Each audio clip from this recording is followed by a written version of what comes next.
Since 2019, we've seen 7 movies make at least $1 billion at the box office. But what does the future hold for billion-dollar movies? As of right now, 55 movies have made at least $1 billion in the worldwide box office. With theaters beginning to open up again and audiences being more willing to participate, will we see any more of these mega hits anytime soon? The sequel to 2019's Joker seems like a pretty big hit on paper, as the first movie did make at least $1 billion at the box office, but it's hard to tell if superhero fatigue has truly died off and if people are really willing to see another edgy take on a comic book hero or villain. Though Lady Gaga's casting in this role as Harley Quinn does seem like a pretty big draw for people who might not have otherwise seen a movie like this, so $1 billion for this would not be surprising to me at all. In November, we're seeing Jon Chu's Wicked Part 1, better known as just Wicked, because...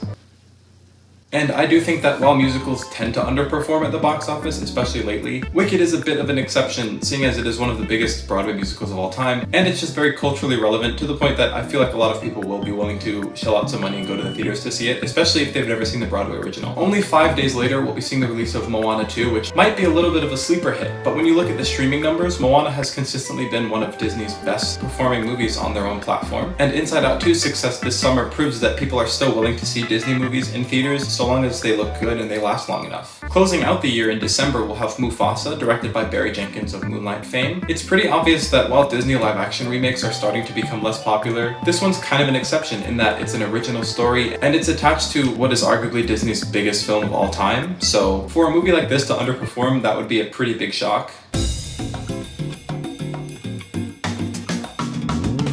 Now 2025 does actually have tons of movies that show a lot of promise, but there's a caveat. Captain America 4 comes out in February, and whether or not this movie succeeds will kind of turn the tide for a lot of the rest of the movies on this list, given that superhero fatigue has been kind of a big issue, and while Anthony Mackie has been doing a phenomenal job as Captain America so far, it might not be enough to convince people that the gray slop era of Marvel is even over at all. In April, we'll see the release of Michael, the biopic about Michael Jackson. I think this is an easy billion. Michael Jackson is one of the most popular performers of all time, and if Bohemian Rhapsody is anything to go by, it's that people will go to see biopics about performers even if the movie doesn't turn out that great. This one's a little bit of a sleeper hit as well, but I think F1 by Joseph Kosinski could do quite well. As the director of Top Gun Maverick, which also did make $1 billion and change, the market for dad movies, for lack of a better term, is still pretty broad, and I feel that, especially with Brad Pitt in the lead, this could be a pretty big draw even for those who don't care about racing at all. In July of 2025, we're actually looking at 3 back-to-back blockbusters, so let's talk about them real quick. First, we're getting Jurassic World Rebirth, which I guess is some sort of pseudo-reboot / continuation of the Jurassic World trilogy. Even if you don't like the Jurassic World movies, which is honestly probably most of us, you can't deny that they do have a pretty big box office draw, and they've done well basically every time. Especially with the cast of this movie, I just see no way that it fails. Only a week later, we'll be seeing James Gunn's Superman. As much as I want this movie to succeed, Superman himself has never really been a huge draw. I'm kind of hoping that this movie is sort of the Iron Man to the DCU, which it basically is. But the only way for these DC movies to succeed going forward is if they make enough money. So this movie's success or failure will definitely paint a picture of what the DCU will look like going forward. Lastly, in July, we'll have Fantastic Four. I think Fantastic Four as an IP is enough to carry them at least pretty close to $1 billion. Combining that with what seems to be a very unique style reminiscent of the 1950s and 60s, this could be a pretty exciting surprise success. In November, we'll see Wicked Part 2. As of right now, it's kind of hard to tell how much of the original Broadway show will make its way into this movie, but I imagine that if Wicked Part 1 is successful this year, people will come back around for Part 2. Closing out 2025, we'll have Avatar: Fire and Ash. As much as people like to pretend that the Avatar movies have no real cultural significance, the box office numbers don't lie. And as a younger generation of people start to ease into the idea of this fantastical world, I have a hard time seeing a future where this threequel doesn't break records one more time.